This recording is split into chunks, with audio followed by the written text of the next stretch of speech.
Hi, everyone, and welcome to today's Future Ready webinar. I'm Dr. Avril Smart-Goggins. I'm the Research and Engagement Manager at Future Ready Schools. And many of you know that Future Ready is a project at the Alliance for Excellent Education in Washington, D.C., where along with a coalition of over 60 different organizations, we focus on maximizing digital learning opportunities that help school districts move quickly towards student-centered learning. Since 2014, believe it or not, Future Ready Schools has been providing districts with the tools and resources that they need to ensure local technology and digital learning plans align with instructional best practices, that they're implemented by highly trained teachers, and they maximize learner-centered experiences for all students, particularly those students who are furthest from opportunity. Before we start today, I'd like to thank Hanukkah Minolta and All Covered for sponsoring today's webinar. Thank you so much. And thank each of you for dedicating your time to this really important topic. We know that there are plenty of other places that you could be right now and appreciate you spending the time talking with us about special education students. Please use the hashtag for today on your favorite social media platforms, #FutureReady, to follow along. And let's get going and talk about supporting exceptional students through student-centered learning. Leslie, if you could introduce yourself and give us some background on your role in your district, we can get started. Sure. So I'm Leslie DiChiara, and I am an assistive technology and instructional technology specialist in a K-6 public elementary school district. I'm in North Belmore, New York. And basically my role is to support the students throughout the district using assistive technology, and also to incorporate instructional technology lessons and push into classrooms and working with teachers, supporting them, providing professional development. So all of those things. Thanks, Leslie. Sharon? Yes, my name is Sharon Plante. I'm the Chief Technology Integrator at the Southport School, which is an independent K-8 school in Connecticut, just for students with language-based learning disabilities. I am a special education teacher, Orton Gillingham certified, so I directly teach classes, but in my technology role, I work with students individually for assistive technology support, and then work with all students and staff on implementing educational technology across the curriculum. Awesome. And Ace, if you can give us some background on NCLD and your role there. Sure. As I'm hearing about all these intros, I feel like I'm the Ringo Starr to this four-person thing. Oh, no. My name is Ace Parsi. I'm the Director of Innovation at the National Center for Learning Disabilities. We focus on learning and attention issues, which is the largest category of disabilities within IDEA. As Director of Innovation, which is the coolest title I've ever had in my career, I look at reform strategies, education technology, student-centered and otherwise, and figure out how they do or don't work for kids with disabilities. Awesome. So we can see clearly that all of you are great champions for students with learning difference and disabilities. So today's going to be an awesome discussion. Thank you so much. All right, so before we start, I always like to bring some data in to set the stage on the students that we're talking about today. According to the National Center for Education Statistics, in the 2017-2018 academic year, over 7 million students received special education support, and that's 14% of public education students. We dig deeper and find out that 34% of those 7 million students are students with specific learning disabilities. So in this time when we know that everyone is social distancing and remote learning is happening for the most part in all of our schools, I want Leslie and Sharon to talk about what does that look like for a student with learning disabilities, and what are some of the challenges that they face in remote learning? Okay. So if you want, I'll start. Go ahead. The students in my district are at this time currently working from home. We are not a one-to-one district. But many of our students, especially students with assistive technology, are provided their own devices. We are using Seesaw as a platform right now, currently as a home learning device, a distance learning program, which has been going very, very well for them. Our teachers are doing remote learning, but basically we're looking at this that it's, any type of technology that you're using is not a one-size-fits-all. So our teachers are working and doing Zoom sessions with students. They're able to interact with them and modify, and then the teachers are also working together to plan and provide home instruction and support the students while they're on distance learning. Nice. And Sharon, in describing your context, can you tell us a little bit about some of the challenges that this brings for a student with learning disabilities? Yeah, it's It's definitely, I think, challenging for any learner, but when we think about when we are talking about providing what a student with learning differences needs, we know so much of it is related to technology, and being able to provide that content in an accessible way, and also providing them the ability to show what they know, which often is with also some sort of technology, and getting that in a format in this remote learning environment is really having to think thoughtfully about the tools that are being chosen to use, that are, one, simple for the students to do it independently. We ran into some of the challenges. Students that were comfortable in school using a tool went home, and that home situation kind of, they fell back to, well, not feeling so secure because they didn't have that teacher support there. Just creating lessons in this environment that we know can be accessible with some of the distance learning tools that we are engaging with, is really just having to be thoughtful about presenting things through a tool that makes it accessible with relative ease, and how to create a lesson that might be a little different for a teacher right now, but it's with the thought of that it needs to be more successful for these learners. Okay. Avril, can I add a little to that too? Yeah, I totally agree with that. that. Yeah. Yeah, Please, Ace. I totally agree with Sharon's point. And I think that one of the issues that comes up is the accommodations that students with disabilities get in their traditional classrooms. Maybe different accommodations than what they need in virtual settings. So for example, say a student has ADHD, in a traditional classroom, they may get preferential seating, but in a virtual context, they may have all different sort of stimuli. And you may have to create an accommodation in terms of how you organize information on their screen and check in with them. Same thing in terms of a variety of issues, whether it's students having visual problems, executive functioning issues in terms of organizing information. All those things I think need some level of thoughtful consideration to make sure that your kids with disabilities can deeply engage with that content. Nice. And so given all of those potential challenges that remote learning can bring, what are some ways that teachers and principals and even district leaders can be more proactive about supporting students with learning difference now that everyone's learning remotely, but it's a little different for that population? So what are some ways that they can be proactive about supporting that group of students? The one thing I would say to that, and I'd really be interested in how Leslie and Sharon are experiencing on the ground, but what we always advocate for is that don't retrofit those kids into the system not designed for them. So what we often do in education reform is we kind of start with a general framework and general strategy, go back and say, oh, why isn't this working for this English learner? Why isn't it working for our kids with disabilities?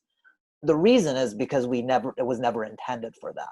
So rather than starting with the quote unquote average learner, which frankly does not exist, I don't know who, like, if you have an average learner, please put it into the chat. Like, I don't know like what that even looks like.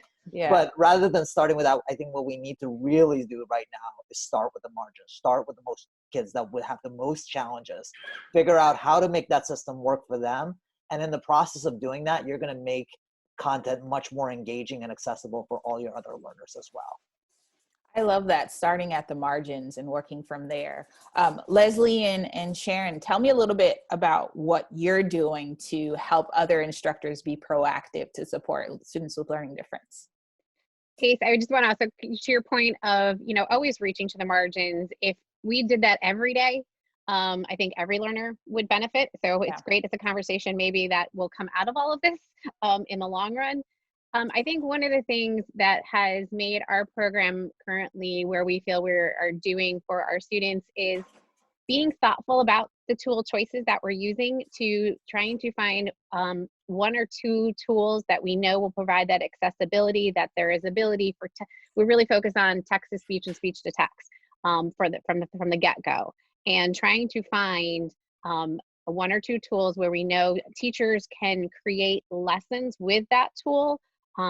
Rather simple for our non-tech savvy teachers to kind of get up to speed on. We definitely took about 2 weeks to do that before we went to online classes.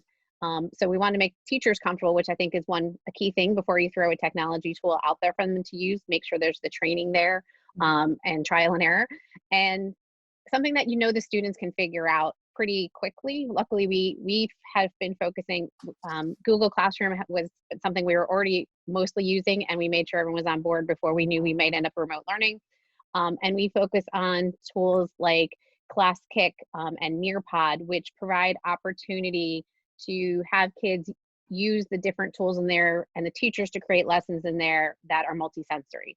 And that's really some of the key point. I know Leslie will talk about Seesaw. It's another great tool out there, but just trying to find kind of one or two tools that will really enable the bang for the buck for the teacher to create in any academic area, but also provide all that accessibility and ways for students to express themselves in their responses to that lesson creation.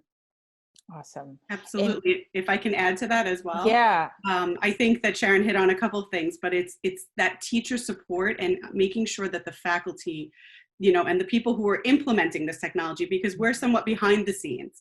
We're the ones who are doing the supporting, but the teachers are the ones who are really on the front line and putting that information out there to their students.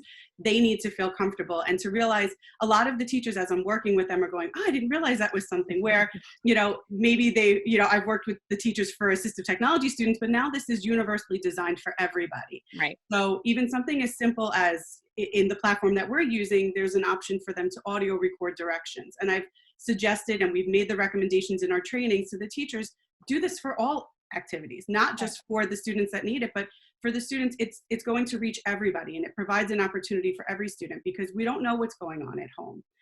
Some students, like my own children, have a tremendous amount of support at home, with parents working, and other students are working in different opportunities. So we want to provide a platform and set our students up for success while they're not in school, and while we're not able to be with them in person. And I think that that's the first place to go is the ongoing support and training. So I know myself and my team that I work with, that we are constantly reaching out to the staff, providing professional development opportunities, touching in with teachers, being available for them so that they feel supported, and that we're sharing slowly, new tools as we're realizing them, instead of dumping everything onto everybody so that they feel overwhelmed.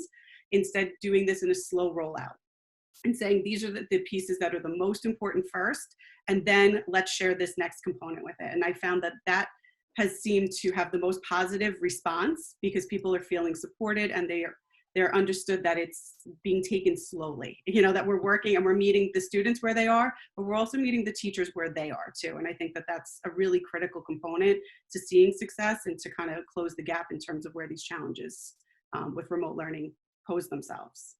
I love everything that both of you, all three of you, have said. Honestly, there's a lot of conversation about slow walking the process, right, for teachers and for students, and accommodating for the idea that this is new for everyone in a lot of senses, right? Even though you've practiced distance learning to an extent before, this context is a whole new animal. And so it's important that you make those accommodations not only for the students, but for the teachers as well, because they're going to need some time to catch up too. You hit on something at the end of your response there, Leslie, about universal design. And I want to jump right into that. Sharon, when we spoke before, you mentioned that UDL is a huge part of what you advocate for with general education teachers as well as special education teachers. Can you tell us a little bit about why that's so important? And then also we'll jump to Leslie and find out, how do you implement those principles into what you work with teachers? Because every day you work with general ed and special ed teachers. You're the only person in your district. So Sharon, let's start with you about why UDL, and then Leslie, just some practical advice about how you integrate that into what you support with teachers. Yeah. It's such a huge conversation, luckily, that has it's got to come back into the conversation. Yeah. I mean, universal design for learning has been around for so long, and I know Leslie and I communicate often about this when we're talking about the different tools and sharing things. And it's so crucial, because I think, to what the point Ace made earlier, is if you can design a lesson where you're making the students across the board, again, not going to the myth of average, so to speak, but going to a student at either end of the spectrum and everywhere kind of in between. If you can keep them in mind throughout the design of a lesson, then the multiple means of engagement and the multiple means of accessibility and of expression, as giving, okay, how can they access it? Do I have it in multiple ways? How can they produce something throughout the lesson that one maybe highlights a talent, really for any learner is so key, but for when we think about our learners, is just a way that we know accounts for their learning challenges and highlights their strengths that they're able to really shine through that lesson. And just making it just so there's some choice, I think, is what's so great out there. I'm seeing so many teachers right now creating choice boards, which is so cool because they're creating these digital tools that they never would have done before, but they're really realizing that throughout universal design for learning, it's kind of controlled choice, so to speak, but giving some choice when makes available, and designing a lesson that is ideally going to allow every student to find success where it meets them at their learning. I love that. And Leslie, so I mentioned this briefly, but you are the only assistive technology specialist in the district, K6. So can you tell us a little bit about how you juggle or how you integrate UDL into working with general education and special education teachers so that they realize the value of implementing that practice? Absolutely. And I think you brought up a very important piece in that question, is that it's about the teacher seeing the value. Yeah. When they see that it works and they see the impact that it has on students and how it improves learning achievements and how it allows for students to feel successful, because I think that's the biggest piece, especially being in an elementary school district.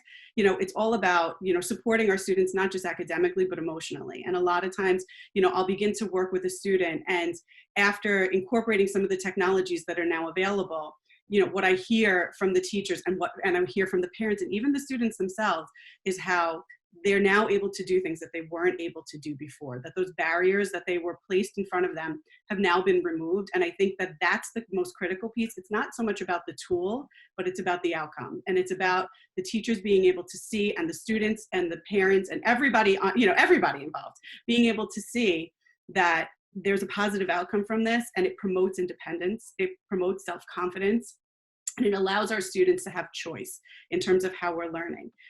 So much about education is about the pathways and how we get there, you know, tiered instruction, all of the different, you know, modalities and being able to learn, and UDL provides that.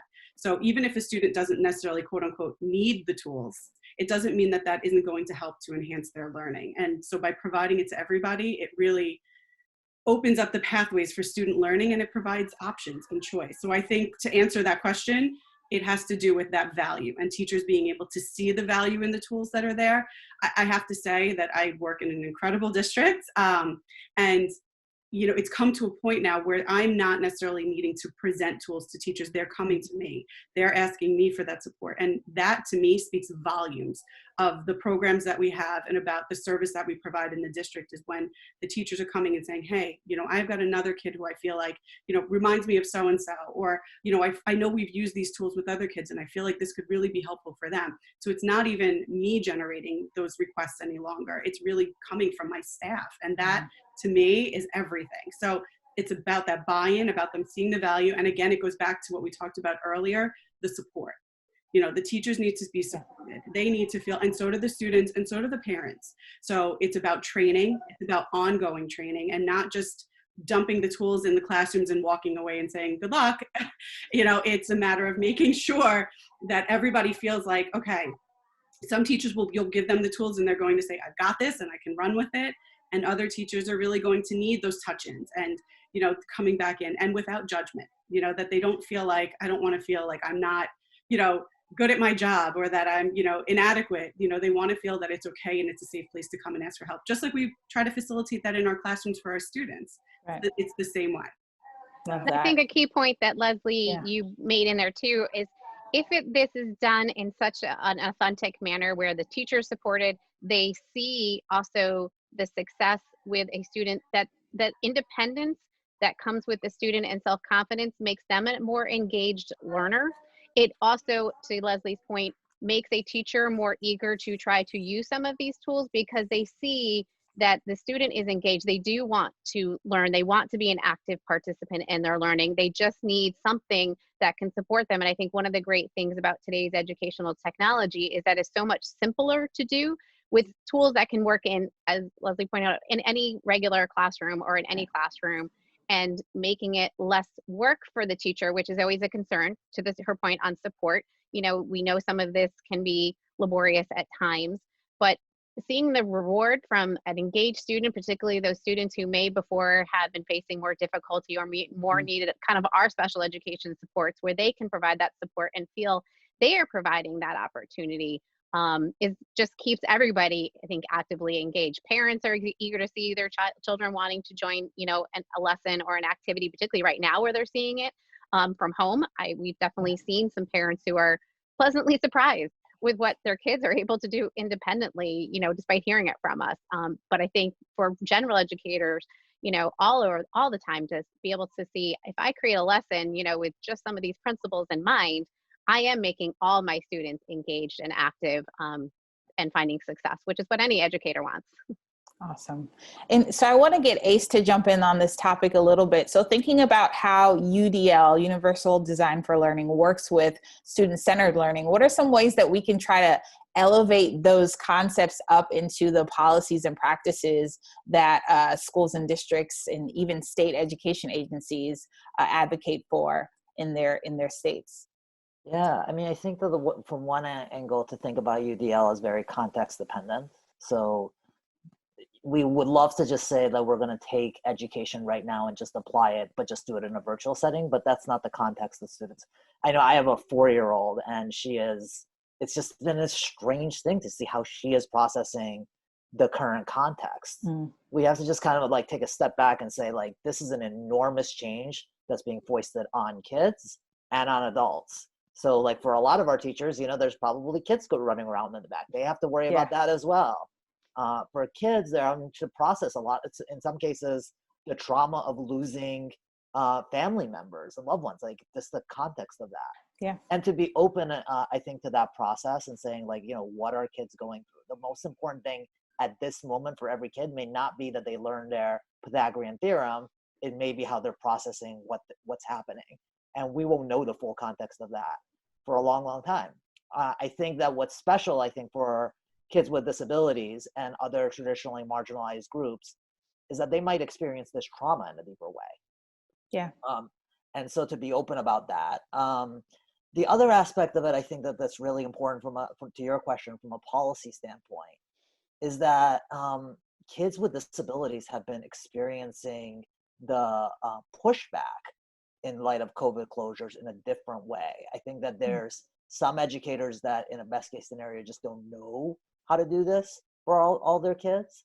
And then in a worst case scenario, there's people in the community and the education policy community that have almost scapegoated kids with disabilities for why these things are not working well. And that is like unfair. And if you are listening to this at 22 minutes in to this webinar, you're probably one of those people that is super equity and inclusion and social justice minded. Great. Thank you so much for joining. But it's so important that we be explicit about that. We advocate for our kids that they don't lose their rights to a free and appropriate public education in the least restrictive environment. The context might change, the timeline for some of the services might change, but that we hold strong on civil rights. And you may need to like have those individual conversations with your kids with disabilities, with your English learners in some of those populations, and just check in with them to see how they're processing that. So yeah, I think that think about what the topics are and how you're delivering them, and just how kids are socially, emotionally processing all this. Yeah. So just touching on the social emotional piece right now, thinking about your students that you work with every day and your teachers that you work with every day, what are you seeing in terms of how teachers are handling this distance learning process? And are they at a place where they can sort of embrace the challenge, or are they slowly sort of just trying to readjust to the new normal or the temporary normal? Sharon, you can go first. You know, it was interesting going to this kind of plan where we did about 2 weeks with just independent work online while we trained teachers for 2 weeks. And I will say the teachers that last Friday before we went to direct remote teaching were very reticent for many reasons, not feeling very technology savvy. How is this going to work? How is it going to look like? And for the teachers, it was really neat that at first staff meeting we had that next week where we were live, people were actually breathing a sigh of relief because they wanted to see their kids. There was that engagement. There was the sillies, there was the laughter, there was conversation. Not to say that there weren't hiccups, but let's face it, we have hiccups in our regular classrooms on a regular basis. Oh, yeah. So, there's going to definitely be bumps and hiccups along the road, but I think for our teachers, it was just being able to have still, the regular check-ins we are having as a regular kind of class was so much more trying to create some normal. And I think made everybody feel a little bit more empowered in some ways, particularly people who didn't think that this could, that they could do this. And I think for the kids, it was I know the first day I met with my students, it was just wonderful. We just had conversation. I have kids who ask for separate check-ins just at a separate time. I have actually created like a study hall for some of my students where, okay, they can ask for help if they need it. But that sometimes is just being able to have what was that typical in-school conversation. And I think that's for all teachers and all students, it's those regular check-ins that I think we all need. We have now our weekly upper school meeting, lower school meeting for those staff check-ins. We have all staff meetings, but for our students, the classes, but we've also layered into the key point that I think Ace made, our social emotional, they are meeting once a week as small groups. By age, just to have those social emotional check-ins with our school counselors to just, check in, how's it going, go through some different curriculum, which we normally did in the building anyway, but we, it had to shift to how this would work because we know that is very key. Every student and every adult right now is going through, to Ace's point, different ways, and we're just trying to make sure we support every adult and child as best be. And so far, knock on wood, there are the hiccups and there are those kids who need some more touch points as well as staff, but just being thoughtful, and I think everybody knowing that needs to be there and taking action is something I'm very impressed that my school has done, and I know other people I've talked to their schools doing as well. But it is so key, I think, for everybody, whether it be your family members or your teachers and students, we all need to stick together. Yeah, absolutely. And I think we've all seen these great stories about teachers setting up drive-by sessions where they can drive and wave to their kids, or them checking in one-on-one with Zoom calls with their classes. And it's great to see teachers sort of in a different light now than they were in the classrooms before. We knew that they did these things, but we couldn't see it every day on the news and in the press everywhere. And so, Leslie, tell me a little bit about, we're 4 weeks in now to distance learning. How are your teachers adjusting? I think that in the beginning, like Sharon said, for some, this was an easy transition. Some of our teachers were already using many of the tools that were there, or very comfortable with the technology. And, listen, just again, as children are, adults are too, we have to be adaptable and flexible. And I think that now that we've kind of gotten into a rhythm, things are going very, very well, and like I said, it's going into and touching base with people, knowing, we know our staff. I work in, a smaller-ish school district, and we're able to reach out. There's multiple people. And it's also watching other teachers rising to the occasion. So it's not just myself as a technology expert, but it's also watching. And I brought this back to, the administration team. And I said to them, what I'm most impressed about in this whole circumstances of all that's going on is watching other teachers really step up and rise and be leaders and, taking the helm and saying, you know what, I'm going to go and support the teachers in my building and being a point person for them. And, not only just their students, but being able to support one another. And I think that that's critical. Like you said, the teachers are being seen in a different light, and it's about that human connection now. I have my own children, and I see the connection that they have with their teachers, and some of it's just those touch-ins, just to talk, just to exist. And then other times it's, small group instruction. That face-to-face time, though, is extremely important. Even for us using Seesaw, there's an option within that when you give feedback, you can give it, in an audio format. And that's been something that, a lot of our teachers are doing, and the kids love hearing their teachers' voices. They want to feel connected. They want to know that, what the work that we're doing is not just to do work, but that it's connected, it's seen, it's recognized, and that there's that information that's provided back as well. So overall, I feel like everybody's doing very well. These are not, normal circumstances. We're crisis teaching at this point. And, it's not homeschooling. It's very different. And I think that that's an understanding that all of us have to get to, is that, we're teaching from a very different place. And so we have to be patient with ourselves as well as being patient with our students, and understanding that, everybody is dealing with this differently. And so we have to accept that and do the best that we can. And that's really it. I think a key point that comes across anywhere I've seen is, and I think kind of Leslie's point to it as well, schools are a community, and there's a sense of community that you get when you're in a building or in a district. And I think anything any leader can do, an administrator, principal, down to really anybody in the school, that can do to make those students still build a sense of community.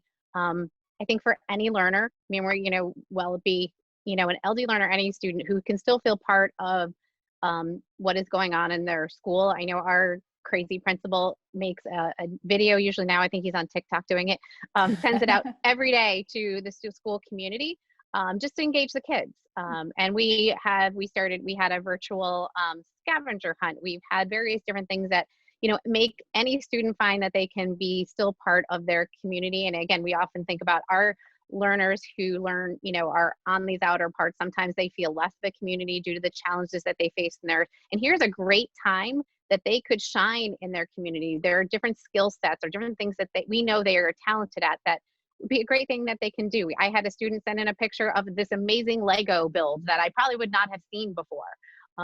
And another student who completed this crazy reading challenge we put out during spring break, that again, something we may not have seen out of them before. So if we can provide opportunities for those students to shine in different lights right now and share that out to our community, social media, emails, newsletters, I think would be also very key, because so those students get the kind of those gold stars in a bigger form. I love that. So thinking about the situation now and what we've learned, right? A lot of what we're doing now, we didn't even know we could do, right? So as educators, there's a lot that you're doing you didn't know you can do. And teachers, I'm sure their skill set is reaching far beyond what they could have even imagined before this crisis. So thinking about the fall and the following academic year, which seem very far away, but are actually just around the corner, how can we take what we're learning now and apply it to our schools and districts more systemically, right? So how can we take that sense of community concept that you just described, which is essential, regardless if you're distance learning or if you're face-to-face, how do we take that and how do we take this motivation that teachers are experiencing and rising to the occasion? How do we take all of that into systems and policies that we can implement moving forward to make sure it's a core part of what we do every day? And I'll start with Ace, just your ideas and thoughts there about how we can really sort of turn this into systemic change for our schools and districts.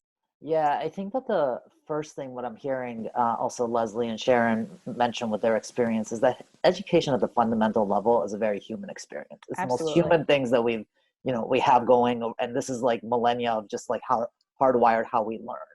So I think that to recognize that technology can't replace the human being. It can make their work easier. It can make be used as a tool to deepen the connections, but it shouldn't ever be used as a means to replace that human interaction between the adult and the child. And I think that the social emotional aspect of this, especially in light of the current crisis, that's why it's particularly important to focus in on that. The other aspect of it, I would say, is in furthering that human experience, we talk a lot about the specific content and learning needs, which is very true. We need to think about curricula and lessons to be able to facilitate that. But I think that I hear a lot, like, you can't get to Bloom's taxonomy without starting at Maslow. Right, Maslow over Bloom's, yeah. So like start with those very human relationships in terms of safety, whether kids are fed, whether they have, relationships, all those things are really fundamentally important. And for teachers, just a huge salute to everybody working in schools right now. You're just doing a Herculean task, I think, to cut like our teachers slack and know that At the same time, families of kids with disabilities are having to bear so much. They are often becoming the teacher's aide, the teacher themselves, the case manager, all these different roles, which they were not prepared to do, and in many cases, like maintain their own jobs. So to have like more communication than less would be great, like in terms of having systems to set up that you can communicate with your students and their families in a more ongoing basis. And then the other aspect of it is for resources. I just want to do a plug because the Alliance and Future Ready are also part of this coalition. Absolutely. We have launched an initiative called Educating All Learners Alliance, and you can go educatingalllearners.org, and we can follow up with that. But we have a whole set of other partner organizations and experts that are curating resources to help kids with disabilities in light of this. So please use that resource, join that community, help us to do this work better. I think to think about this as a whole partnership, communal effort right now. It's going to take a village to do this well now, immediately, and then into the future. Exactly. And you're right. And starting with the human experience, and definitely Maslow over Bloom's is essential if educators are going to change the way we learn moving forward. And I also think that part of what you mentioned about technology being a tool is important to emphasize, because a lot of the communication strategies that we're using now with Zoom or with some kind of online learning, there are ways that we can do that offline, right? So considering that not all families have internet access at home or reliable access at home, we can definitely transfer some of what we're doing online into more accessible forms for those families. So if we're going to think about systematizing or creating systemic change around supporting students with disabilities, we should definitely think about those families and those students who go home and they don't have the same level of resource that they have at schools. And Sharon makes a great point. Schools are a core component of the community. You know, schools are where a lot of students get their solid meals each day and where they get support and encouragement. And so finding ways that we can leverage technology and focus on lack of technology as well to create that community and maintain that community is essential. And I think that's what we need to do moving forward. I want to pause here before we close out just to encourage everyone to continue to follow the hashtag Future Ready on this conversation and continue asking questions and responding to each other and creating that community online. I also want to say that it's been a real pleasure talking specifically about students with disabilities, as oftentimes, and many of you have said this in different ways, those students can tend to get left behind when we talk about student-centered learning and the ways that we can leverage technology and putting them at the table to have the conversation as opposed to at the tail end of receiving that support. So I really appreciate your time today. As we close out, in vein with what Ace mentioned about cheering for our teachers and our educators, I want each of you to take a moment just to give some encouraging words to those teachers and those coaches and educators who are working with students with disabilities right now, and leave them with something positive as we close out today. And I'll start with Leslie there and then move to Sharon and then Ace. Okay, so I mean, I think, and I was listening to what Ace was just saying, and I think the biggest thing is not about change, but it's about for teachers to realize that you're already doing all of the things, and to continue doing them. The most important piece of education is that human connection, and for students to feel loved and supported, not only academically, but emotionally and socially as well. And so for our teachers, I know the ones that I work with, they're doing an amazing job. They need to continue doing what they're doing. So I don't think necessarily come September that there's going to necessarily be a lot of change. It's just going to be a continuum of what we're doing and allowing that to roll right into the new school year. So keep up the good work. That's really it. Keep doing what you're doing and keep the child at the center of all of this, the purpose behind, why are we doing this? They are our why, they are the reason why we're working so hard and we're, working and burning the midnight oil at this point. They are the reason why we're doing this, is because we really care about our students at the core of it. And if we keep the child always at the core and the main reason why we're doing what we're doing, then you're doing the right thing. And we're always, working off of best practice. I love that. Thank you so much. And Sharon, what about you? Some encouraging words for educators in the thick of it right now. I think be patient with yourself. anybody who is an educator right now, whatever you're doing, you are doing the best for your learners. And I think to Leslie's point, all of us who are in education don't go into it but for any reason, but we want to work with the kids. And however we can do that, whether that's right now, if it's creating a packet that is going home because that's all that is available, you're doing it with the integrity because it's the student's needs. If we're teachers who are jumping into this remote learning, which is, a lot, you are doing it the best you can, and to be kind and patient with yourselves. We do it with our learners so often, particularly those of us that work with our students with learning differences. We know to be patient with them. They have their hiccups and challenges. Well, right now we do too. And I try to channel that myself and remembering, I'm going through the same learning challenges as they are. And in some ways that kind of makes me laugh along the way with them. So to be patient. And I think a big thing that I learned from our experience is start small. Take on a short thing, whether it's one lesson that you get creative with or start with a tool. Pick one tool or two tools and don't jump in. I mean, it's so hard where you're being bombarded on a regular basis with this is free, that is free, this is amazing, that's amazing. And if you're not comfortable with it, then there's no reason to jump onto it. And I know for Leslie and I, we're both in supporting regular teachers or teachers who work with students with learning disabilities, as I think Leslie referenced earlier. There are people who are going to go do leaps and bounds right now because they are comfortable. But if you're not, that is perfectly okay. In some ways, it's probably better, because if you can translate what you did in a classroom best with just one tool, that's all you need to stick with to make it work. And that's just going to be ideal. And my hope is for those teachers, they'll carry that maybe into the fall, because maybe they figured out that tool helps them create some lessons in different ways because it provides accessibility or multisensory learning or considers UDL, and that's going to translate down the road. But I think any educator right now needs to give themselves a great pat on the back or clap for themselves, because you're doing an amazing job in a very, very challenging time for a job that was not meant to be like this. Yeah. Absolutely. And Ace, I'll leave it to you to give us our last words of advice and support, and then I'll close us out for the day. Sure. And I want to just note that I'm humbled to be on a call with two other educators who are doing exactly those things. So I want to just start clapping for you guys and the work that you all are doing. I think that the grace is always, I think, a really good starting point, regardless of crisis or not. So let's start with that and assume, I think, best intentions of our families, our educators, everybody in the process that's trying to make do with a very unusual circumstance. I would say that noting that it's particularly important right now to be mission oriented, of focusing on why we're doing this work.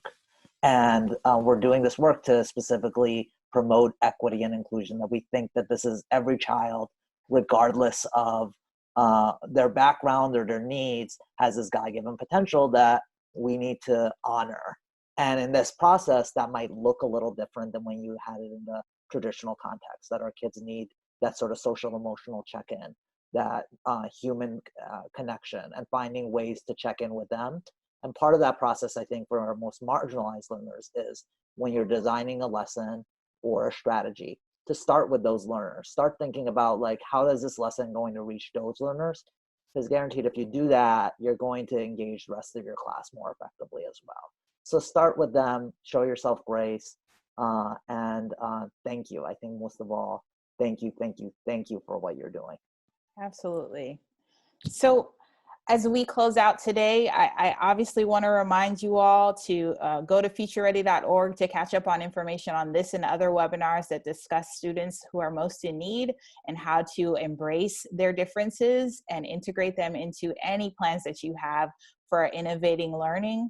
I also want to encourage superintendents to sign our pledge and commit yourself to student-centered learning and engage in the process with 3,400 other districts across the country who are focusing specifically on student-centered approaches. I also want to plug our new podcast series called Leading in Unprecedented Times, where we have similar conversations with education leaders about overcoming their challenges and elaborating a little bit about their successes and how they got through it. We always like to keep our community encouraged, and it's a great way to kind of check in with yourself about what self-talk you need to apply every morning before you put on your Superman suit. So please check in that series whenever you can. Thank you so much to Leslie DiChiara, to Sharon, Plante, and Ace Parsi. I've learned so much talking with you all before this and in this conversation today, so thanks for sharing your wisdom and experience. Don't forget to follow us on Twitter at FutureReady, and if you missed today's webinar, check our archives at futureready.org/webinar. So thanks so much, everyone. This has been awesome, and keep doing what you're doing. We appreciate you, and we look forward to talking with you again soon. Have a great day.